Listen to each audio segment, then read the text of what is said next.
Thank you for clicking on this Smashy Smashy Eggman movie reviews and more review. This is actually a twofer because I decided not to film a review for one of the... I saw two movies today. I didn't film a review for... I'm just doing them both at once. It's a twofer. There might be another one later today because there's still one more movie that released today that I want to check out. However, that one's streaming. Technically, one of the ones I saw is also streaming, but I don't have that streaming service, and it was playing in a theater. So, I just got home. I went out and saw The Menu and Spirited. So I'm going to talk about both of those movies. So I'll start with The Menu. That's the one I watched first. The first trailer I saw got me really intrigued. Also, I really like Ralph Fiennes, Nicholas Hoult, Anna Taylor-Joy, and John Leguizamo. We're all in this movie. I really like all of them as actors. So I was really interested and intrigued at what this movie was going to be. The trailer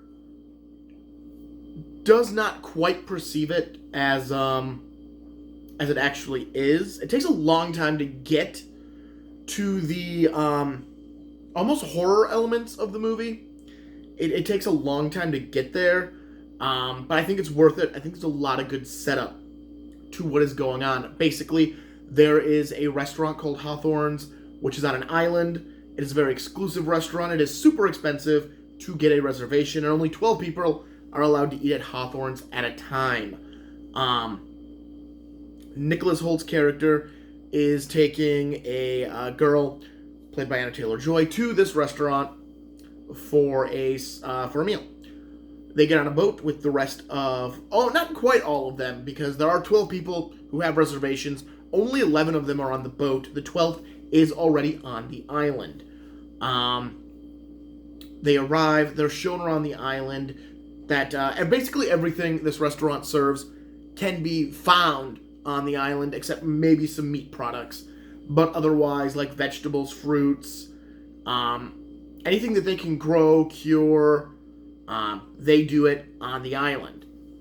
You also find out all of the chefs live on the island. The chef, played by Ralph Fiennes, lives in a cottage while the rest of his sous chefs and everything else live in basically a barracks.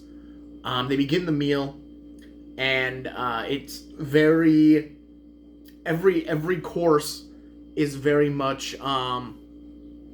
a targeted thing, a thing to like pick on the guests, up until you get to the fourth course, which is when things start like turning. The third course starts a little because they're doing Taco Tuesday, and this is when we're introduced to the 12th guest who has been sitting there drinking. We aren't introduced to them in any way, and we find out it is actually the chef's mother, who is the final guest. Basically, this has all been a setup to draw people onto the island because the master chef has lost his love of cooking. He has lost it. And he's lost it because of specific archetypes of people. He lost his love because he had to try to...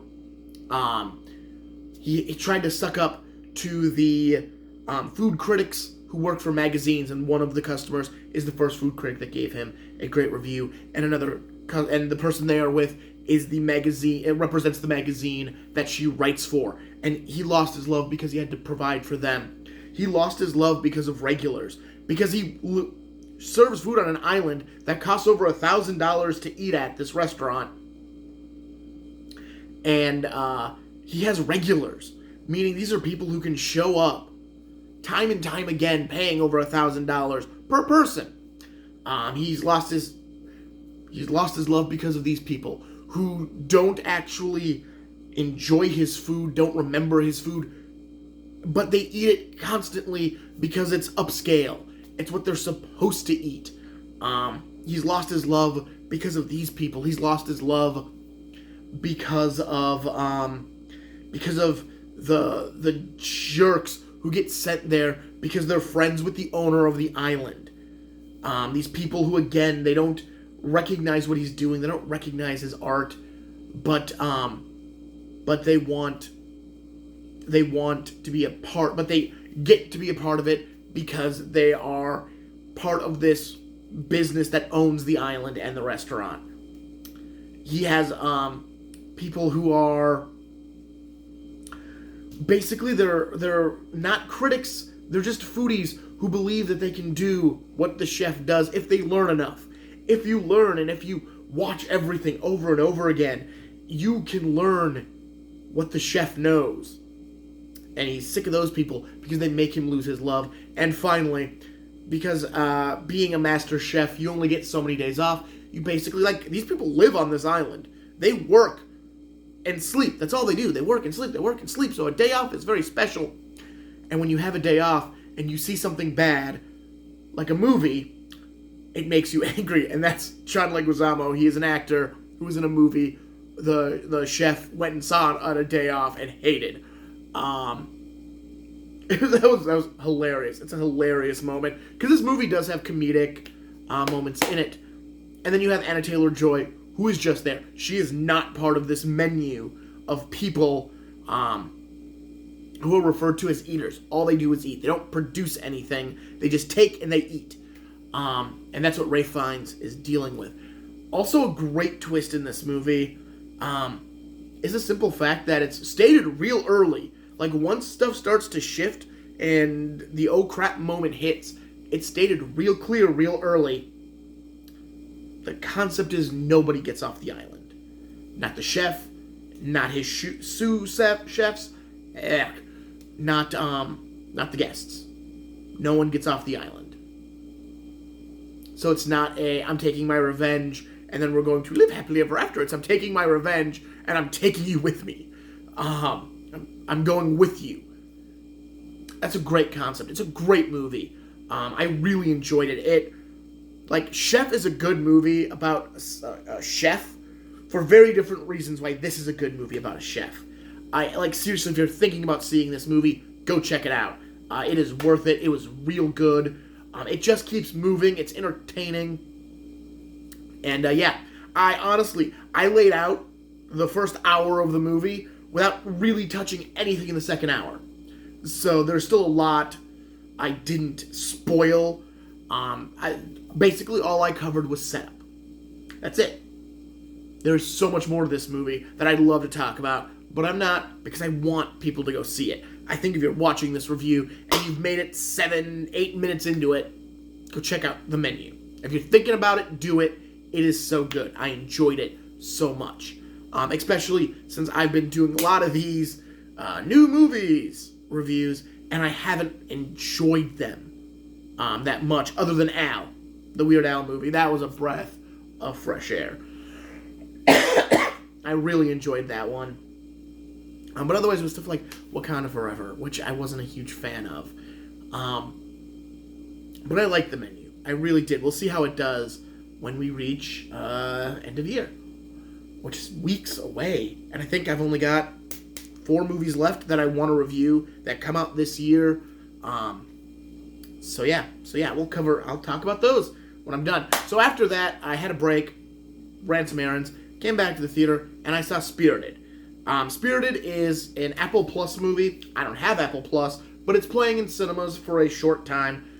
So I decided I really want to go see this movie. I really like Ryan Reynolds. I want to see what he's doing. So I'm not a huge Will Ferrell fan. I'm really not. I like when he's acting, like Stranger Than Fiction. I like that Will Ferrell. I don't like most other Will Ferrell movies.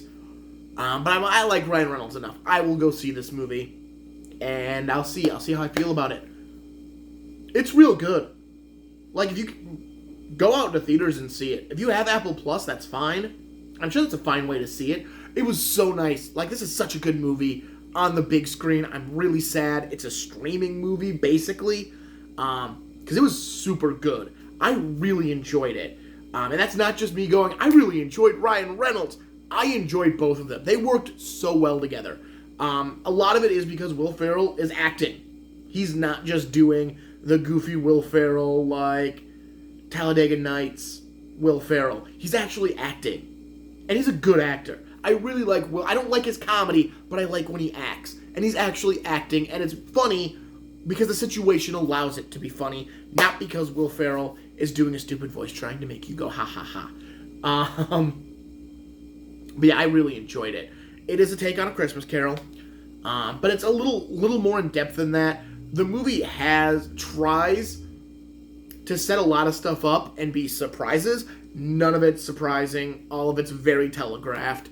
That's my biggest problem with this movie, is I figured stuff out way earlier than it wanted me to. But I still really enjoyed it. I still super enjoyed the movie. But basically, you find out that A Christmas Carol isn't a one-off, that it happens every year. There's always one person who is chosen to be redeemed. And basically, this group of ghosts spends an entire year preparing for this one person to get redeemed. And this year it is Ryan Reynolds' character, because he is marked unredeemable, and the Ghost of Christmas Present wants to get someone who is marked unredeemable, because only one other person in the history of all of this has ever been marked unredeemable and actually passed. So he wants to prove it can be done again, and he wants to use Ryan Reynolds' character as that spark. So not only do you have the normal Christmas Carol stuff going on, you also get a lot more of the Ghost of Christmas Present, who's well past his retirement, which apparently allows you to go back to Earth and live the rest of your life. So if you died young, you'd get the rest of whatever a natural lifespan would be. That's the way I interpreted it. But he hasn't ever taken it because he loves what he does, and I think because he really wants to take an unredeemable and redeem them. So now, it's not only the story of getting Ryan Reynolds redeemed, it's also the story of the Ghost of Christmas Past coming to terms that maybe it is time for him to step away from being a ghost and try living life again. It's also a musical, which has got some great music. I think they overdo a little, like, again, it doesn't take away from how good the movie is, but I think they overdo how many times they cut off a song. That a song doesn't have a natural end, that it just ends. That it's a comedic end, where another actor goes, okay, we're done. And the song basically ends. It's funny the first time. It's vaguely amusing the second time, but they did it like 3 or 4 times, and it's the law of diminishing returns. It's not as good. Plus, they allow themselves to get further into the songs. So it's never as good as when early in the movie, Will Ferrell starts to sing a song to Marley, and Marley cuts him off before he gets into a verse. Like, he's doing the ramp up in a musical where, like, you see the lights and you hear the music and you and you're talking, but you're talking a little more musically, and then you ramp into the song. Marley cuts him off before he can ramp into the song, just agreeing with him, so the song is unnecessary. Like, once you do that joke, it's hard to do a good cut off the song joke, because you've done the best one you can do. You started there, and you just kind of keep doing it. Again, I really liked this movie. I thought it was very well done. It's very well made. There are moments that really make it look like it was Broadway, like it was supposed to be a Broadway show, and then they made it into a movie. Just because of the way the lights and staging is done, it looks like it was supposed to be a live show. It was a lot of fun. I really enjoyed Spirited. I highly recommend it. Again, if you can check it out in theaters, I think it's a great big screen movie. But if you have Apple TV, check it out. It's worth it. It was a lot of fun. I'm sad, as of right now, Apple doesn't release its stuff physically, so I can't buy it, because this would become a yearly Christmas movie for me, because it was so much fun, and it was really engaging, and it was really, really well done. So that means I just watched 2 movies. I liked them both. I know I've done this 2 movies in one day, kind of a thing, a couple of times this year already, and I've never scored 2 in 1, 2 really good movies. Normally it's 1 really good movie and 1 meh movie, or a bad movie, a good movie, and a meh movie. But yeah, so there's only 4 movies left I want to talk about this year that I really want to see, and that is Christmas Story Christmas, which is streaming on HBO Max right now. I might check it out yet tonight, And if I do, I'll post another review. And then next month, December, I want to check out Violent Night, the Santa Die Hard movie, because that just looks like a lot of fun. And it's got John Leguizamo. I like John Leguizamo. I also want to check out Babylon, because it's a big actor movie, but it looks like it might be good. And Glass Onion, the Knives Out Netflix movie. So that's what I got left on my agenda for 2022. And then I'll put together my top 10 list, and that'll be out in the second week of January. So that's what it is. So check them both out. Check out the menu. Check out Spirited. They're both really good. Check them out. I am Martin Prevost. This is Smashy Smashy Eggman movie reviews and more. Like, comment, and subscribe. It's been great talking to you. And I will talk to you later. Have a good one.